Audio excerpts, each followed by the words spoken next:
Welcome to Strictly Speaking. Tonight we've got a special guest with us, an old friend of mine from my undergrad days at UNCG, Chris Chalk. And Chris, let's see here, we're gonna get you. There we are. Hey, Chris. What's up? What's up? Yeah, not much here. And so thank you very much for joining us. So, Chris, What's welcome. up? Hey, man, how you been? I'm all right. I'm all right. Yeah, I'm great actually. I'm wonderful. Good. All things considering, yeah. Yeah, well, yes. So I'll tell you what, let's get right into it. What, in your own words, can you tell us, what does it mean to be a professional actor, a professional filmmaker? I think it's subjective, first off. So it's almost like I can say this, but it doesn't matter what I say. But for me, it's just literally someone who gets paid to make movies or act for a living. I do think it just depends on what other people's goals are. Some people, they have different goals than me, and that's why it's a real individual answer. But for me, literally, I don't care if you sell the movie. If you make the movie, you're a filmmaker. I don't care if you act professionally in stage and theater and film and TV. If you act, you're an actor. That's what I say. Mm-hmm. But other people, I'm sure, are listening going, no, it's not. It's something else. So that's what it is for me. Well, good. That's great. Thank you. Yeah, and here at NC State, we don't have a majors program in the performing arts, and a lot of our students are those who just want to do it and just do it. So I wholeheartedly agree with what you're saying there. Yeah. So how did you begin your career in the arts? It started. I'll say career. I'll tell you, I got my first job at UNC Greensboro, University of North Carolina, Greensboro, summer theater. Then I got a job it was supposed to be my senior year, but I took a tour to France, Spain, Belgium, Luxembourg, and Switzerland for 6 months, hitting various cities with El Tricycle, Slastic. Still at that point, I consider it a job. Only once I got up to New York, got depressed, lost the weight that I had gained from my depression, and actually created a plan and some goals and some achievable, attainable situations. Do I call it a career? It was just jobs until I decided to start piecing it together and creating it into a journey. Gotcha. And at what point, what project were you working on in which you felt like, okay, this journey is starting to really take off? Yeah, I thought about that. It's probably, I would think, I don't know the year and I don't know the project, but I know that it was a point when I looked and realized that for a year or two, I had only been acting for money because it took a while. I started as a doorman at a hotel for two and a half miserable, but super wealthy years. Then I started acting, but I wasn't making any money, but I refused to get a job, a 40-hour-a-week job. So I was broke, but I was acting. And then probably 2 years after that, so I guess maybe my 4th year, 5th year in New York, I went, oh, I can do this, and I can do this for a living. And I know that it will get better, and I will have more access and more resources because of it. Because I'm hanging out with like Phil Hoffman, John Ortiz, really dope people, because I was a member of Labyrinth Theater Company. So I was surrounded by people who I could see that I'm doing the same thing they're doing. They just have more experience. So I'd say about 5 years into my professional life, I went, got it. I don't have it figured out, but I know I'm doing it. Gotcha. Now, are you currently based in New York still, or?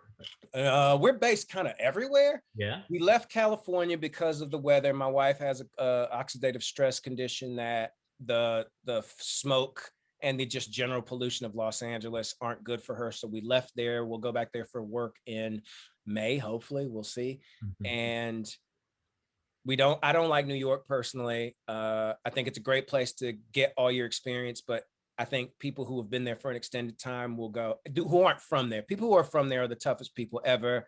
And everybody who's in this thing knows it. They know as a fact. And Chicago people be like, no, it's us. Maybe. But New Yorkers, they just have a very strong sense of self, and I love it. I love it. But I don't want to live there because there's no point in life being that hard. It's silly to me. It's silly. And I don't like being near people that much. So we are going to ultimately be upstate New York as our base, but we're everywhere. We're wherever we feel like being. We kind of keep a free life like that. I heard that. All right. I heard that. Yeah. And you said, you don't like being around people. And obviously a lot of people haven't been around each other for the last 12 months. Nice transition. Right. You like that? Yeah. Whoa.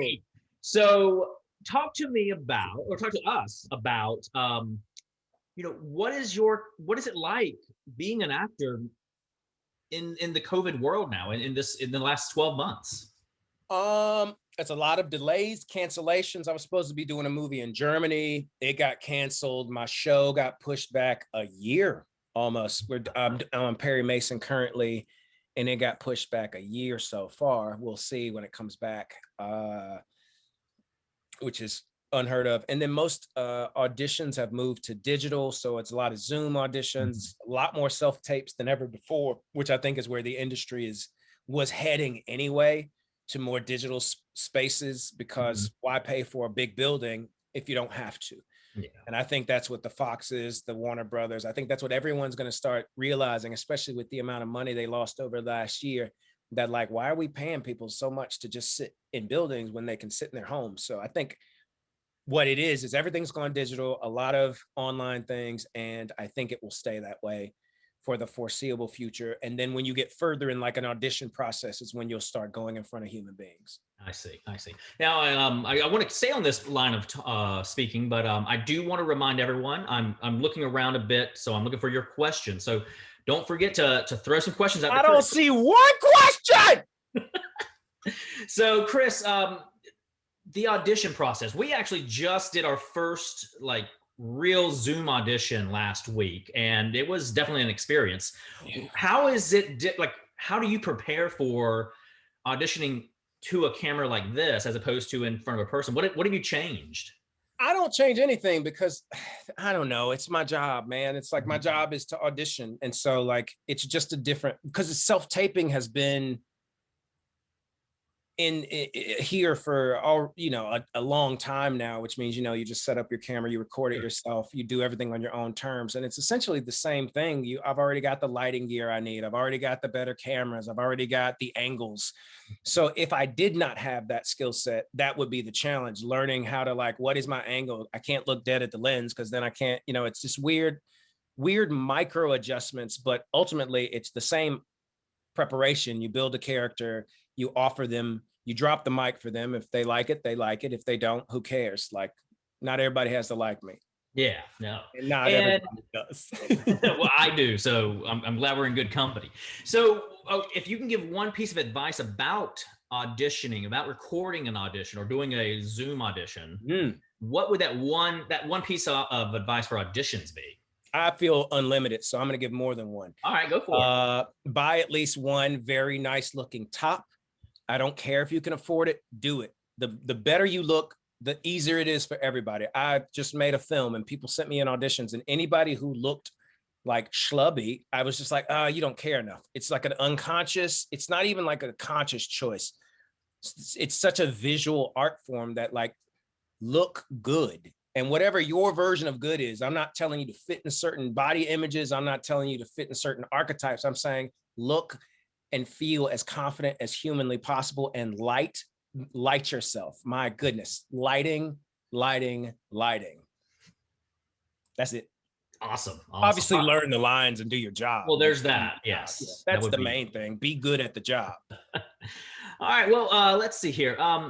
So let's see. How much rehearsal time? Oh, wait. I'm all off. I'm off book. See, look at that. I'm off book. I'm never gonna make it. So, how have the, besides being at home, besides moving around, do you feel that how do you think that the art form itself is moving forward in this time? Like, do you see us staying in a very virtual world, a very, streaming world, especially knowing, seeing that Warner Brothers has started streaming straight to HBO Max? Do you still see any of that happening? I mean, I would imagine. I mean, I don't get to say, it's not up to me. I only run my production company, but I think a lot of things go digital. I think because a lot of big productions that are expensive, the insurance on COVID is, you wouldn't believe it. You just wouldn't believe it. My friend who's a UPM, a unit production manager, each episode is $2 million more for COVID, just for COVID, for testing every day, the 3 different kinds of tests they do for running things. You're guaranteed overtime now, even though they don't want to do it, but it's a higher pay for overtime. And because they don't want to invest that much money, they're just buying up stuff that's already made.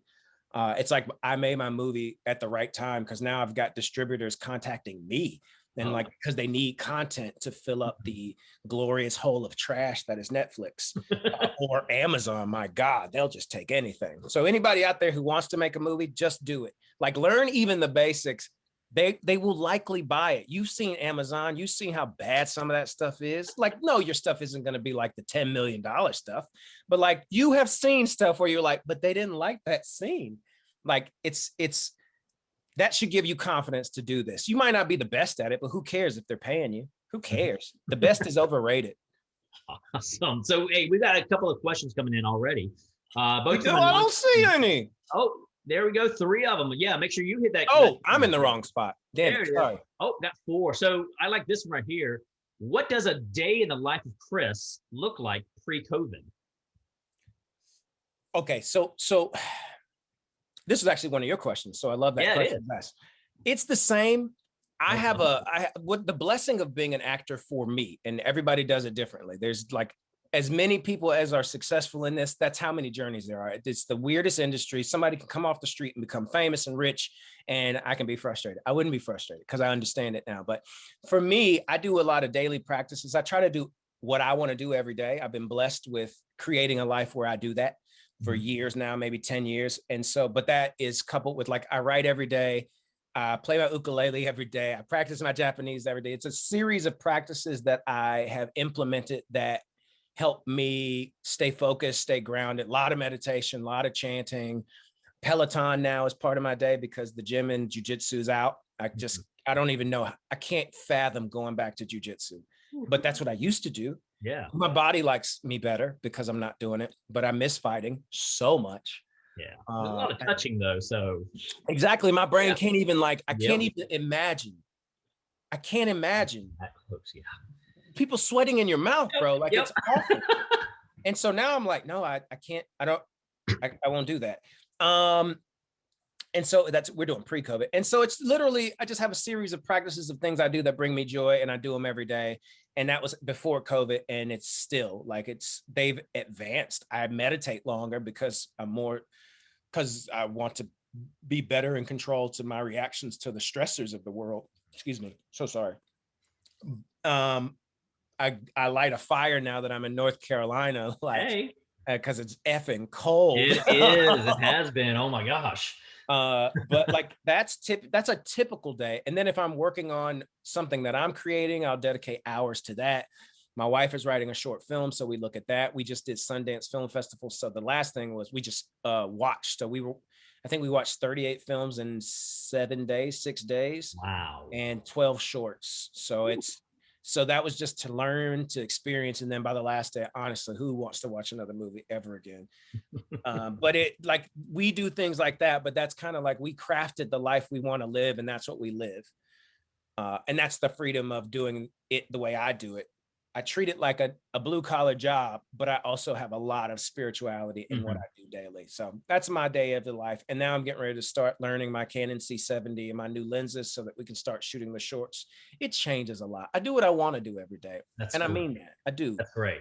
No, and I mean, you're exactly the same way. I remember you just, what do you want to do? I'm going to do it. And that's who Chris was when I knew. I tried to. And I think I wasn't as confident back then, but I still did it. But now, I actually understand what it means to do what I want to do. I don't like waiting in line. So if I'm standing in a line, I'll do something else while I have to stand in a line. I try to just be happy or not happy, pleasant at all time, but not in that BS, just be happy no matter what. I love being sad too, man, because life is meant to be lived and experienced. I would hate to just be one thing at all times, but I have a lot of practices that keep me grounded and sane.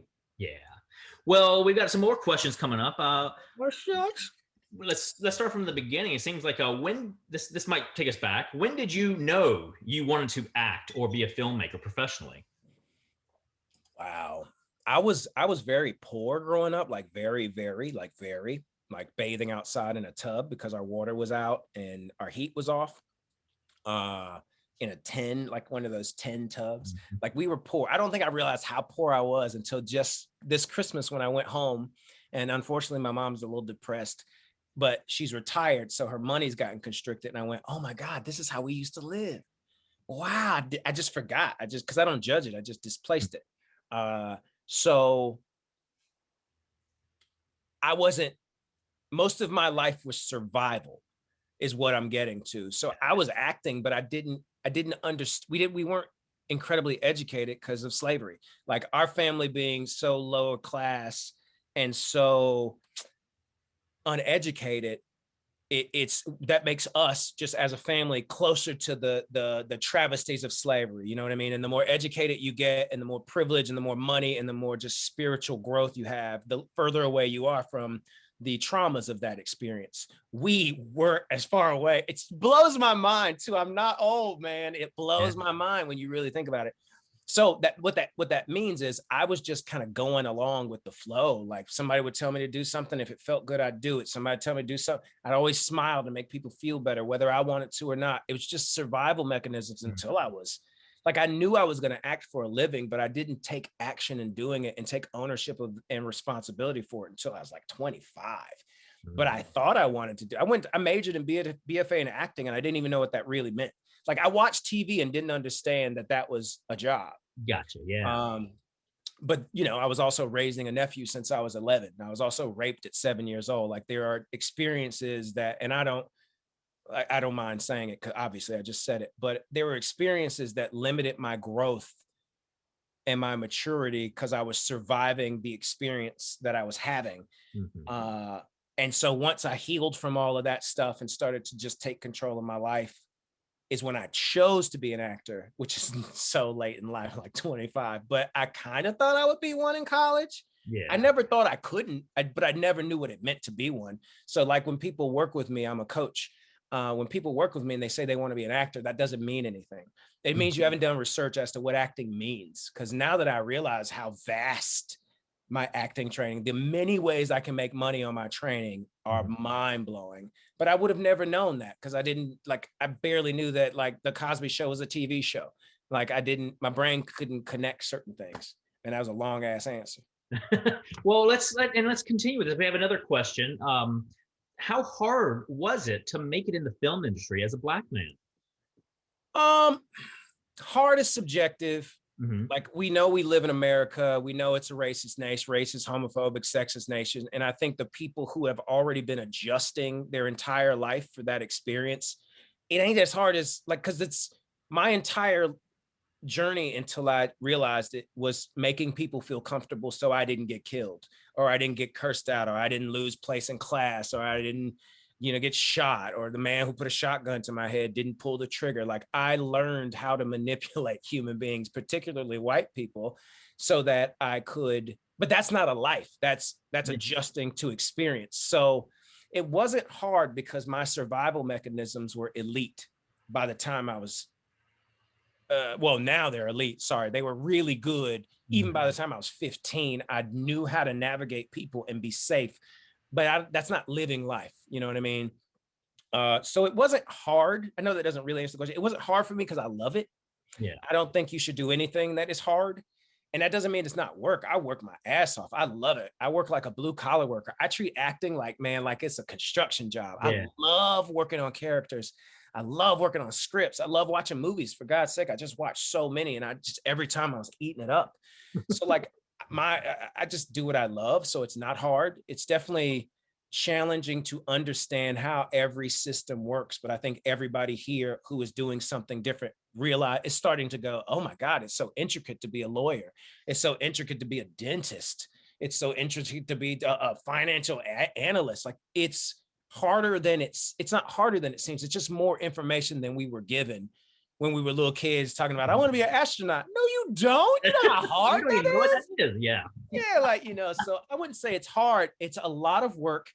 And the layer of being a black male, I'm still a man, so it's that much easier. Like my wife is a black woman. Ask her how hard it is. Yeah. And hers is hard because it's a lot of bullshit she has to put up with still today, where Yeah. it's like, you're not dark enough, you're not light enough, you're not skinny enough, you're not fat enough. you're not, you're not connected to the right people. And so she does struggle a little bit. So I would say it's a little hard on her spirit. But for me, I never doubted myself because Mhm. I wasn't smart enough to. It's true. But I believe it, dude. I feel like, the world is trying to give us their delusions. So I just luckily created my own delusions and they worked out. Nice. Like I just went, oh, I'm going to do this for a living. I didn't know what that meant. I just knew I had to keep working until I figured Yeah. it out. And I honestly, some days I still don't quite know what that means because I was talking to my homie. We've been doing this for so long and we both been on so many TV shows, working with Denzel, Viola Davis. And then we both look at our accounts and go, they're good, but man, they're not what they should be. You know what I mean? Like, the amount of legwork I've been doing, I worked damn near free for 10 years. What? Ooh. So like I'm still, even though I make a ton of money now, like if you do the math, minimum wage Mm. or less, if you really did the amount of work I've put in and the amount of hours that go into rehearsing for no money, working on your own characters, creating stuff in a vacuum that no one ever buys, like you better love this thing if you do Well, this. and I want to ask you, and this is, we got a lot of questions coming in, but since Let's you get mentioned it. that, I'd love to hit on it. The industry is especially now that we've taken time to step back, Yeah. has really, taken a hard look at itself in Mhm. regards to well, for in a lot of ways. But you Yeah. mentioned, it's minimum wage by the time you do the math. What are your thoughts? If, Yeah, oh if, yeah, yeah. And if you do the work, yeah. The 10 out of 12, for those who don't know that, that is a we all come into a building for 10 out of 12 hours a day, and it's not really that. But that's the idea. They call it a 10 out of 12, and that is something that the industry is torture. looking at. It is. It It's is. torture. And I think of like the people I respect the most that act by far are musical theater people. You like the chorus in a musical theater, you are the person that makes the show. If it weren't for people dancing around, jumping and singing and dancing, the show would not work the same. And they don't make what they should make, and they work, their bodies are ruined, their voices are ruined, and they may never be a lead in their life. And they're working and then when Glee was on, I went, nope, that's the hardest job ever. Mm. They're getting paid, so it's not as hard, but like singing and dancing on TV is harder than any, because you got to sing to a track, you got to rehearse dancing, you got to rehearse singing, you got to rehearse acting. And it's as if the old Hollywood system where you were in classes all day. That's essentially what they were doing. And that is, you earn, I mean, like, bless them. And I'm so sorry so many of them are dealing with so many things now, but it makes sense because that kind of work ethic when coming into film and having not done theater will make you jump out of a window. It's hard as sin. Yeah. Did I answer the question? You did. I don't know if I actually asked a question, but that's Yeah, that's me. I'm I just ramble. it's one of those things that I get on a ramble too. So well, let's go back Oh, to some of these questions. let's So get it, y'all. Let's go. What is yeah. it? So what has been your biggest what has been the biggest hindrance to your career pre-COVID? Hindrance to my career pre-COVID. The I biggest think challenge. yeah, the only hindrances to mine and honestly every career here is just your own mindset and the own Mm, limitations you put on yourself and the people you surround yourself with and your terrible habits and your lack of focus and the lack of goal setting. yeah. That and once I learned all that stuff and once I took responsibility for my life, there's no such thing. Well, Like that leads us right into our next question, or the okay. second half of it. The first half is, what is your proudest accomplishment? And the second half is, how do you avoid slash tackle complacency? Proudest accomplishment, I don't know. Getting married, raising a nephew since I was 11, like me and my mother raising him, booking, being offered jobs that those are pretty cool. Doing Fences on Broadway was super cool with Denzel and Viola. And even the process that I booked it in, I was very much like on my terms, not on their terms. I mean, I have a lot of moments that remind me that I'm a good person and good at my job. Filming my movie and having 85% Black, queer,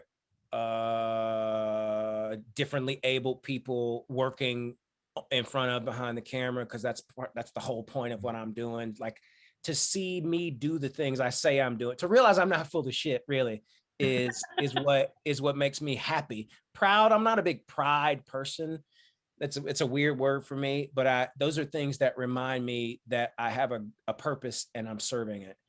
But honestly, like evolving into the person I am today is the thing that makes me the happiest. Because Nice. I like that. even now, I'm like, there were things that I wanted in this career, and maybe this is an answer to an earlier question or one that was written pre-COVID. I maybe wanted a few things, that a few experiences that now I don't care so much about Mm. because they're made up. And since it's all made up, I just switched I focused more on what I really truly fills my soul, as opposed to things that look shiny. Wow. And I love that that is the human being that I am. I'm super grateful for being me, Cool. because Thank I you. think I'm dope. Well, I do too. I mean, I think you're dope too. I think I'm dope, but yeah. So I do hey, too. I think you're dope too.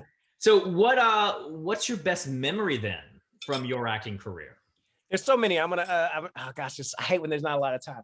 I just thought of this one. We were doing this play called Ruined, written by Lynn Nottage, off Broadway, because, like, talk about racism. We had 12 Black people who were not singing and dancing. And so they never put this Pulitzer Prize winning, Critics Circle winning, Obie Award winning play on Broadway, and they owned a Broadway theater. Lynn Nottage is elite. Her show was touring before we even finished the first run, and they wouldn't put it on Broadway because we weren't cooning, singing and not sorry, singing and dancing isn't cooning, but we weren't giving them the things that they're used to feeding, the imagery they're used to feeding the primarily white audiences on Broadway. And I don't judge it. I'm not mad at it. That's just the system as it is. But during that play, that was just context. During the play, one time I wasn't paying attention. We were doing somebody new had come in, and you do these put in rehearsals where somebody comes in and they just kind of know it, but you're kind of carrying them through the whole thing. And this dude, during the performance, he didn't bring me something. And I was like, oh man, I'm saying my lines. And then I'm thinking while I'm talking, because we've done the show so many times, and that the brain, the duality of the brain, it just works that way. You know, when you can do something over and over and it becomes easy. I wasn't giving the audience the experience I should have been giving them, because I was like, bro, bring me the thing. But I'm talking, bring me the thing. And then I went, oh, I'm talking. Completely forgot what I was saying. Like 100% off Broadway, Lynn Nottage, fancy play. We had already won the Pulitzer. Like, and I say we because they give the Pulitzer for drama out for seeing the play, not reading the play. So that can shift anything. You have a bad performance, they're not going to give it to your play. So, and then I go, and I'm playing a guy in the Congo who is I don't want to say awful, but he does a lot of really awful things to women. And I went blank, and they all just looked at me and they froze. And these are all now my best friends at the time. And then I just scream a line that is so wrong, but I start screaming because I panicked, I freaked out, I pooped myself a little bit.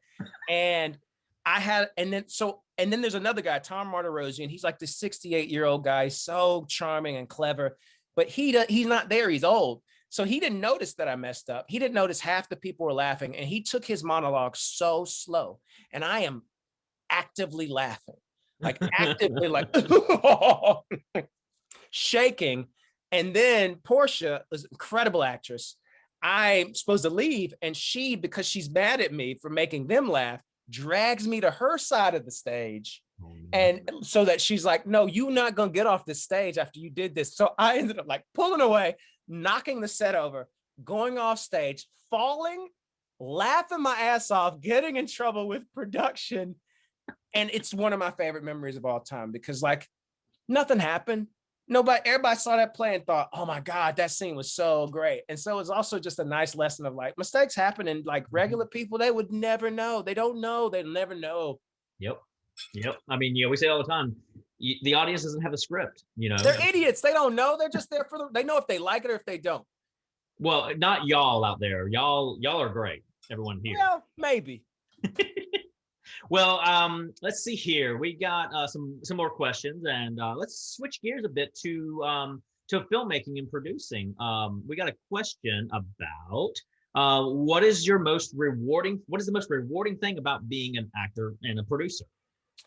Man, I think it is knowing that the projects that I choose to do serve a greater good, and Mm. then to have it reflected to me is really nice. When, like, say for example, I was doing a Gotham, which is whatever, I don't mean it so dismissively, but it's not what I normally do. I'm more the like 12 Years a Slave, Detroit, Perry Mason, like darker Yeah. toned stuff that has a social consciousness to it. And I was like, why am I doing Gotham? Is this just a money grab? Am I full of shit? And I went to this thing at the Paley Center in New York, and it was all these kids from STEM. And these beautiful brown kids were like, man, thank you for being on this show and representing the smartest person in the room who never uses violence. I never see, and being Black, I never see that. And I cried, I wept, because I was like, that's why I'm doing it. Mm. That show in particular. So am I answering the question? I think so. Yeah.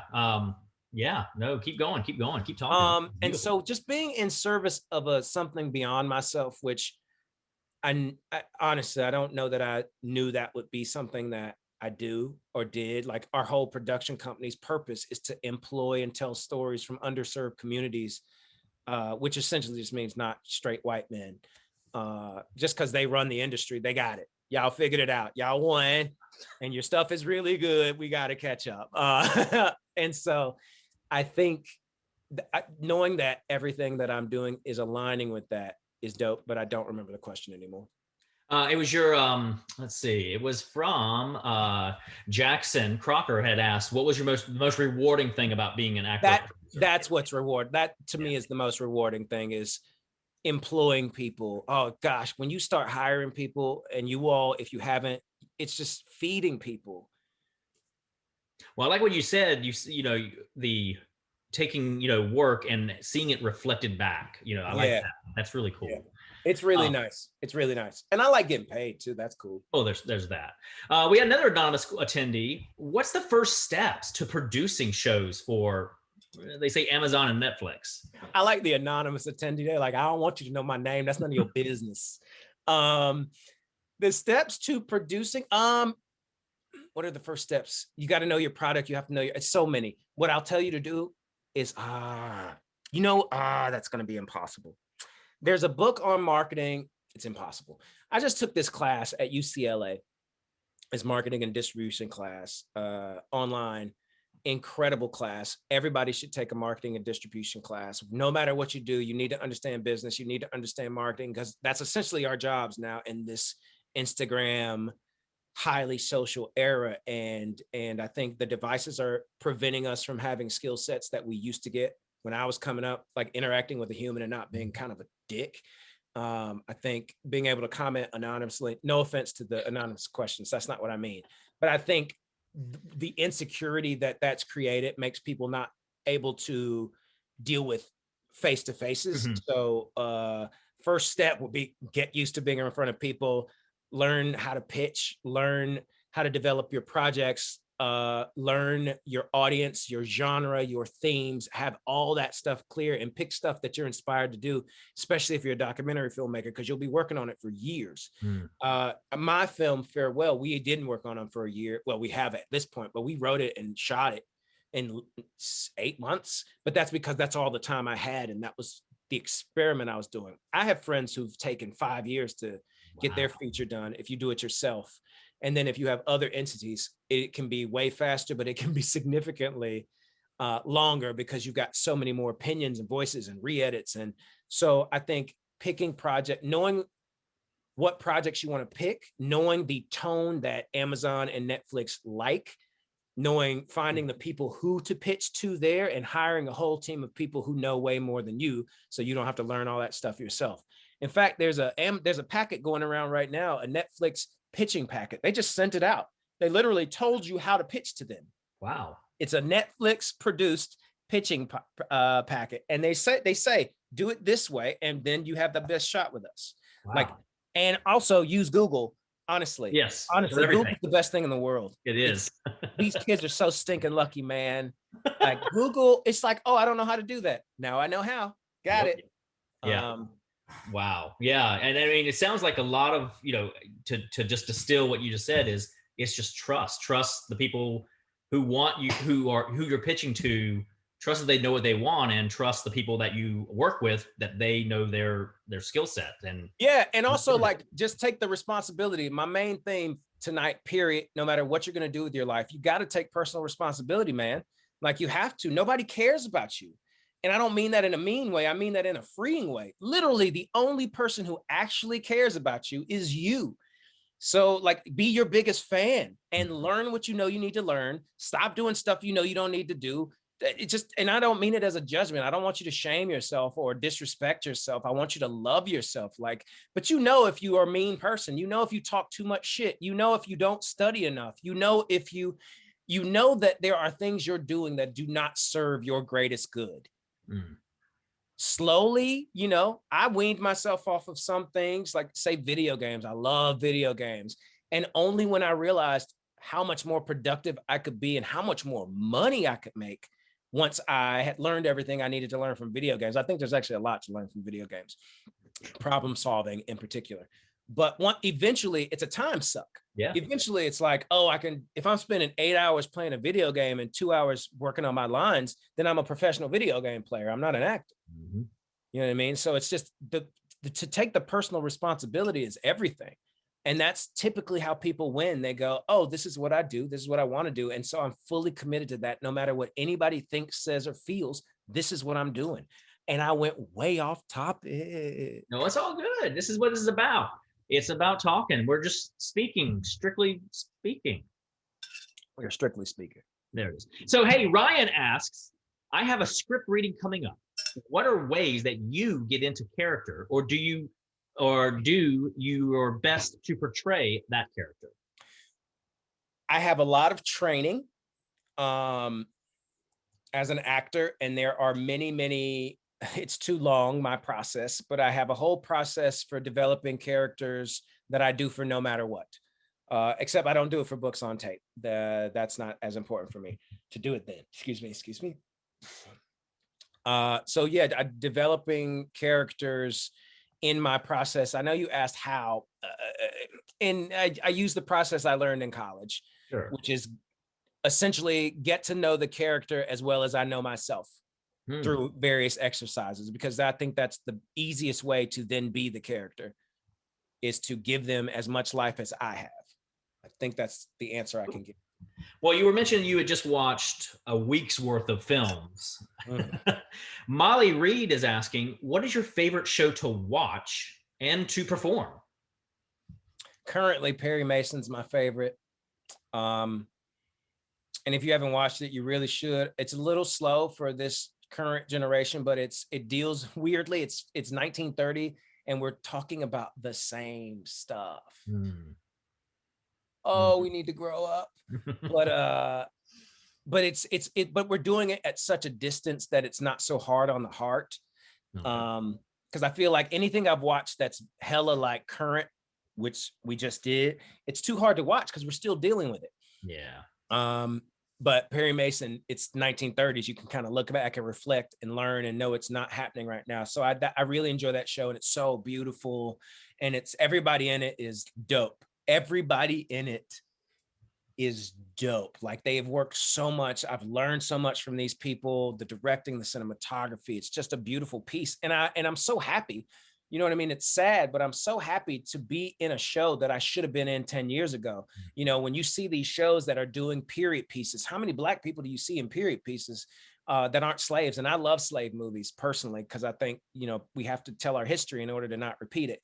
But like, that's where we see the majority of Black folks and people of color and in period pieces. So it's nice to see these shows coming out nowadays that are 30s, 50s, 20s. There's a couple movies coming out. Passing. Oh, I just watched Passing. Oh, when it comes out, y'all, go watch it. It's so good. So that's my favorite thing I'm working on now. What was the second part of that question? Is there a favorite role that you like to play? Oh, she said thing to watch. Think of So Paul Drake and Perry Mason's my favorite thing right now today, but I'm also doing it right now, so I'm a little biased. And if they saw this, I want them to hear that. Um, but favorite thing to watch, Wow. man, it changes. I actually watch a lot of anime, Okay. like a lot, like too much. Like my wife, too much. Like talk about limiting habits, too much. But I just like the Japanese sensibility very much, Okay. especially compared to like the sarcastic, sardonic way of America. I really just appreciate people who will sacrifice almost themselves for the universal good. Mm. And they can tell a story about volleyball without judging volleyball, and it'll be so genuine and loving and compassionate in anime form. And it makes me cry, and I love it, and it feels good, and it doesn't feel so heavy. But my favorite thing to watch other than anime right now, I like Search Party. I don't watch many things that are on network TV because I don't like them. Mm. I don't like them. I think they're trying to program us into being stupid people. No judgment. It's just what I think. I watch my mother watch certain shows all day on CBS, and I'm like, you're not smarter because you watch that. You're dumber because you watch that. And that's okay because she uses it to decompress. She's intentional about how she watches it. But I watch, say, my stepfather who watches things unconsciously. He starts to believe the thing he sees, and I'm like, oh, brother, they taught you that on that show. Chill out. So I like things that have a purpose. Cool. My favorite anime right now is My Hero Academia, but I also like Naruto, which I just watched as an adult. I love God of High School. Oh gosh, there's so many, bro. I'll be here all day. All right. Well, hey, while you were mentioning Perry Mason, I'd love for you to kind of, take us through what is a day on set work like? What does that look like? What do you Oh, do? great. Yeah. So the night before, we'll just say it's the continuation instead of the start. But we can do the start. So let's just go from the very, very beginning. You audition, they'll send you the stuff. You read it, I read it, I decide if I want to do it. If I want to do it, they send me more stuff in a time frame to do the stuff. If I'm going in, it's on a Tuesday. And sometimes I just have to turn a tape in by then. Excuse me. They will then watch the tape. If they really like me but don't like what I did, they'll send me notes. If they love me, they'll just give me the part. Say for Perry Mason, I had a meeting with the director who at the time when I lived in New York lived down the street from me. And God, his house was like, oh, I was like, bruh, wow. And he is such a delight. Tim Van Patten, he's directed everything you've watched and you don't know his name. And that's the thing about acting and directing. You don't realize that like most of what you see, you don't know the people that had anything to do with it. Like you would never know who they are. And that's kind of the beauty of this job. I think when I was coming up, I was like, oh, I know the famous people, but like the majority of the people are not famous at all. They're like your neighbors. So then you get you meet with the director potentially, and then they give it to you, and then you get a script, and I do all the work. Like it's my job at this point. I got to build my character. I got to learn my lines. I got to have an idea and concept of working with the director, the writer, the producers, kind of building a concept, building an idea, et cetera, et cetera, et cetera. Then the first day of work, you get your schedule. It's typically 5 a.m. is when you're going in, unless you're a lady, then you're going in at 3 because of hair and makeup. It's just longer, and or if you were in like a Marvel with heavy prosthetics, you're going in sometimes the night before. If you got a 9-hour makeup thing and you just sleep there. I remember Michael B. Jordan for Black Panther having to put those dots on, and it was hours. Wow. Hours. And so he just go in and sleep, and they put it on him, and then he go to work. So you go in early, depending on you get your call. You go and you wait. It's mostly waiting. So you get dressed, put on your makeup. They put on your makeup. They do your hair. You end up falling asleep and messing it up. So they do it again. If you're the first shot of the day, you go, you rehearse, and then you come back. Rehearsal it depends on the director. If it's David Fincher, you're there all day. You might as well, you're doing one scene a day. He does not play games. He directs. It's intense. But say if it's a TV, they don't have that kind of time. So you may go through it 2-3 times. Then you go back to your trailer, hair, makeup more, eat some breakfast, work on your lines, maybe read it through with your partners because now you have an idea of what the scene may be. It's never permanent. It's just kind of a general outline of what it'll be depending on the project. If it's Aaron Sorkin, you rehearsed exactly what it's going to be and you do that when you get there because that's just the way he runs his set. And some people are different. They're like, let's just play. Now that we have a general outline, then you come back to set once they set up the lights, they understand their camera movements, they've kind of decided how they're going to shoot it out, and then you shoot the scene out, which means like if it's me and you doing a scene, they'll shoot a wide, then they'll come in and shoot your coverage, then they'll shoot my coverage, then they may do something creative, then you're on to the next scene, and it depends on how many you're shooting in a day. If you're shooting one, which often I did on Gotham, I go home and I hang out with my wife, probably have sex. I don't know. It's, that's probably what we did. That's what it is. So I think you got it all. Yeah, you hit the whole, from start to finish. So great.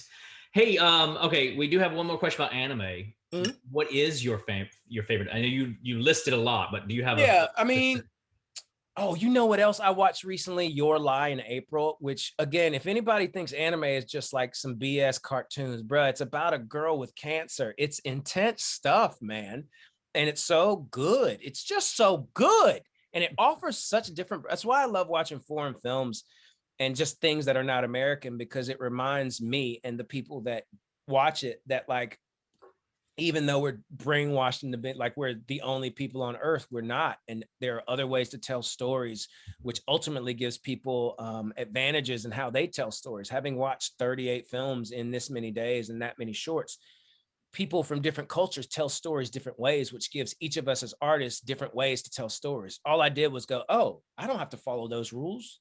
That's just how somebody else told me to do it. So I like anime for its different perspective. I like fighting personally. So I like a lot of fighting anime, but I'm not opposed to like Violet Evergarden, which is, so touching. I'm such a crybaby. So I love something that's going to pull my little heartstrings, as well as entertain me with beautiful animation. So anything that's beautiful to look at and is a good story, I like. Facts. And we have another question. Do you think there are advantages of animated films? Oh my God, yeah. You're like, look at Pixar. Like they have a team of writers. There's not one writer. They have a company of writers, and they have a way that they build story. Say like when they made Coco. Coco at first was being written by a bunch of white people, and the community was outraged. They were like, get the hell out of here. How do you know? And Pixar, being smart and also being a leg of Disney who has all the money, they went, my bad. Let's outsource to the community. Let's build a whole other team of people. Let's take in other people's information. And they created this elite film that actually is relevant to the culture. Movies don't do that, because if you put another writer's name on there, that's another person to pay. And you're typically, I think with the WGA, Writers Guild of America, are allowed 2 people maximum on a script. That might not be true. So don't completely believe that. But typically you're not putting too many people, because that's more people that in residuals, and when you sell it, that's money. They will they will buy writers out. Like if I give you a script, it don't mean it's mine. It means they bought my script. They can get an update, change the writer. It depends on the contract. So I think with animated films, because they're typically less ego and built by a community, there's so much more freedom. And then I can go do it in my pajamas, bro. Like anybody who's ever done voiceover, man, tell me what I want to do with my life, man. Like I love acting, but like to do a full proper, okay, here it is. I was doing this thing. Somebody was pimping me out, pretending they knew somebody Black. And I didn't know that, but it was at this big political function in New York. And I met the guy that voices Pumbaa on The Lion King. Okay. We were talking, and he just looked like a dude. He looked like a regular old fat white dude. You would have never known. He said, we finally like got comfortable and started talking. He says, yeah, man, this job, I retired off of the first Lion King. And I went, what do you mean? What are you talking about? What you mean you retired off the first? The residuals, and residuals are like once you, they pay you, and then once another entity buys it to play it on HBO, to play it and then like you get a percent every time it plays. This dude that day had gotten a $400,000 check for residuals. Wow. And he did it in his pajamas. And He's done it for Lion King 2, went to video, Lion King 3, went to video on demand, Lion King 4, went to video on demand. So this man, all he does is go to a recording booth wherever he wants to be. Literally, like there's a book on tape I'm supposed to do, and I'm in North Carolina. They're like, there's a place 2 hours away. So you'll go there. But you go to a recording booth, you wear what you want, and you talk until you're tired of talking, and then you do it again the next day. Man, I don't know why I'm talking about it, but I just like that his job made him so much money. I know I was off track. I know. Oh, the advantages, like, and that's cool. Like, that's awesome. It's not as much connection because you're not hanging out with your castmates and stuff. But like, if you want to talk about an easy day of work, come on, that's an easy day of work. Yep. Yeah, we interviewed a voiceover artist last fall, and she talked about she has a lot of commercial work, but she said, you know, finding a feature film, that is the unicorn for voiceover. That's the goal. Yeah. I mean, like in voiceover, like when you can get in that circle, and it's not even about being the lead. Yeah, it is tight. There was a person I knew when Lion King got re-released for like the 20-year special or something. He got a $200,000 check, and all he did was voice various characters. Wow. If you go in the credits, it's like the tiger over there. It's not even like, you know, it's nobody important. It's just like sounds. I had a job once looping. So what this looping job was, they took 8 theater actors. They don't have to be theater actors. And you watch, and as you go through movies, you see people in the background or something on the TV. Well, you don't want the background artist to talk because you got to pay them. And and they turn from background artists into featured artists, and then you got to pay residuals. So what they do, and it's cheaper for them, is get a group of people to come in and fill in all those gaps. So in this movie, which is awful, Tower Heist, I did every grunt that Eddie Murphy was supposed to do, because he don't do that stuff. He's like, I'm not going to come in and record grunts. Get the hell out of here. I'm Eddie Murphy. And so I was sitting there going, no shit. It was awesome. In front of a microphone in a dark room in front of 7 other actors. And then we did a scene, and we get to improv the commercial way in the back that they might see that's only playing at 2 decibels. Wow. You know, like, and so again, the massive amounts of jobs that are available as an actor, it's incredible. They're not easy to get into necessarily, but it's more than just standing in front of or on a stage or in front of a camera. I've coached lawyers on how to speak in front of people. Like, I've coached people in just vulnerability, period, because they didn't realize they needed that in their job. Like, I did not realize I was a walking business just from my education. Yeah, no, we talk about it all the time about, you know, those in front of the camera, maybe those behind, you know, the screen. That's the tip of the iceberg. There's so much to do. And then some people, they go, oh, I never wanted to act. I wanted to be produced. And that's where the money's at. Come on, bruh. If you think like Chris Evans is a homie of mine, if you think he rich, wait till he starts producing. Because my current boss, Robert Downey Jr., that's rich. And you want to know who's actually rich? Steven Spielberg, who's a director and producer. And you want to know who's actually rich? George Lucas is a billionaire from one thing, Star Wars. Wow. Billionaire. So we got about a few more minutes left. I do want to hit Gavin Bell asked a question that goes with writing. Any advice for play or film writing? How do you get your concept out of your head and onto paper? Do it. All right, great, thanks.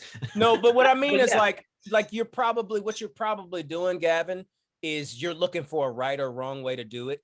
And you're like nervous, and you're pre-editing, and you're like, oh, but are they gonna like it? Forget all that. A first draft is a first draft. Just write it down. And then when you go through and edit it again, you'll fix it. Just make sure your theme is clear. Make sure you know your audience, makes like those basic things. And again, go to Google if you don't know the whole list of the basics. Or you can email me and I'll send you my list. But like the basic things of who are my characters? What do they want? What do they need? What's in their way? Boom. Do I know any part of the script, the beginning, middle, or end? And then you're kind of piecing it together, but it's all kind of I've worked with so many writers and so many like quote unquote elite writers, and none of them do it the same way, but they all do it. They all every day sit down and write, even if it's bullshit that you'll never see, they write. They just write, and they get used to writing, and they're all sensitive. Aaron Sorkin is the most sensitive man you will ever meet. So don't think like suddenly these people are they feel great. No, he's vulnerable too. He's a fragile little dude. And then you've got Lynn Nottage, and she's kind of an introvert. But then you've got some people who are like, "This is my script, and this is how it is. Goodbye." I won't use their names, but there's some people. So, but they what they have in common is they create no matter what. So, Gavin, write. I don't care if you like it. It doesn't matter if it's good. You're gonna write mostly bad stuff. That's just what it is. It's going to mostly be trash. And eventually you'll be like, oh shit, I did 10 really great things out of the 600 that I worked on. Everybody's looking to knock the ball out of the park on the first time. And that can happen. I don't want to say it can't happen, but it is, the percentages are not working in your favor. But the people who consistently do it daily are the people who typically can make money doing it. All right, we've got 6 questions left and about 2 or 3 minutes. We're gonna do some rapid fire. Okay, Let's do it. Here we go. Do not. Oh, geez, I can't even read that.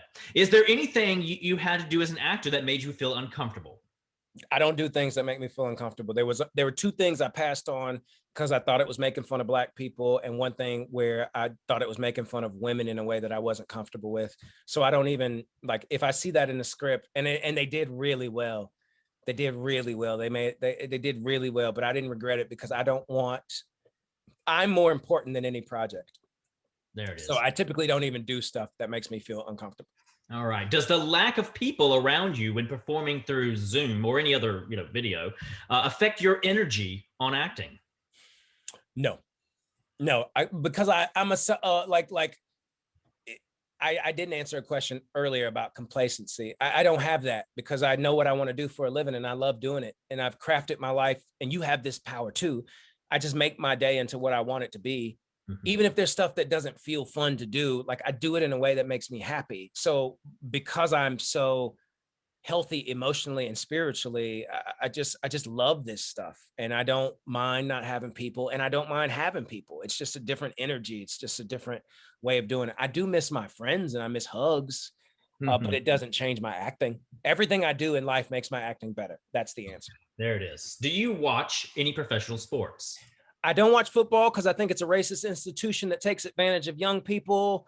Tennis, I love. You can't. I weirdly sometimes watch golf because it's the hardest sport ever.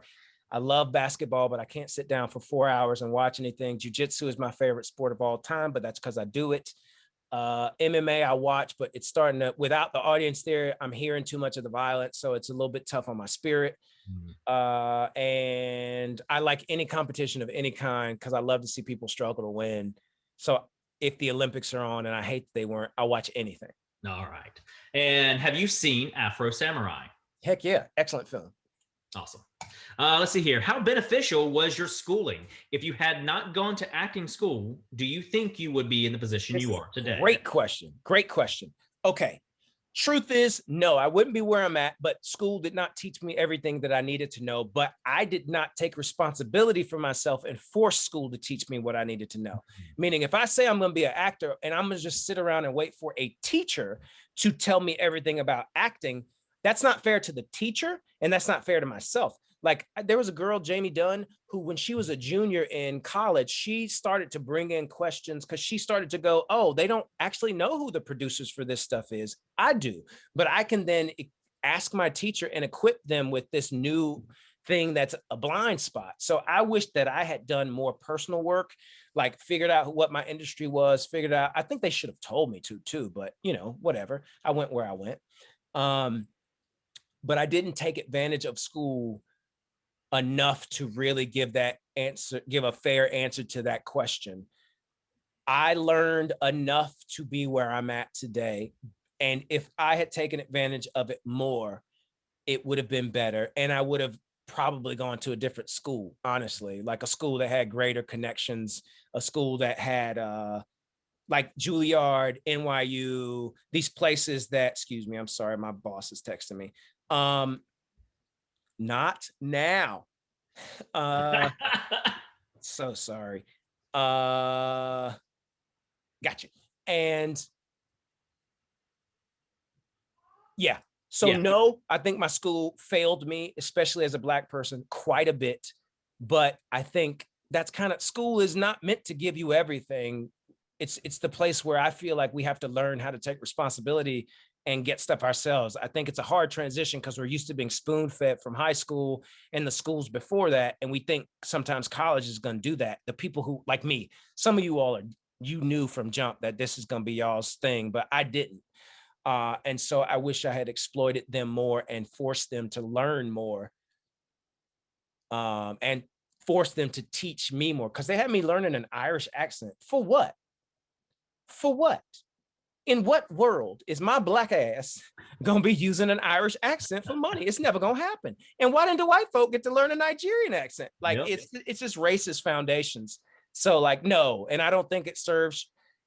I think they're just learning that they have to serve a wider scope of people. Like, even UNCG has trans students now, people who identify as all sorts of things that these, like, forgive me, but old white dudes aren't used to editing for. And the world being a place that is more inclusive, and as it should be, they're lucky. They're really lucky that they're being considered. Like, they really are. And they need to be considered more, please. It's not done. The work is nowhere near done. Of course. But no, it didn't serve me how it should have, but it gave me enough to realize I was dope. Okay, and we are a little bit over time. I'm gonna we'll finish up this last question from Jordan. And Jordan, forgive me, I'm probably gonna butcher this. Chris, do you like Studio Gila? Spirited Away is the answer.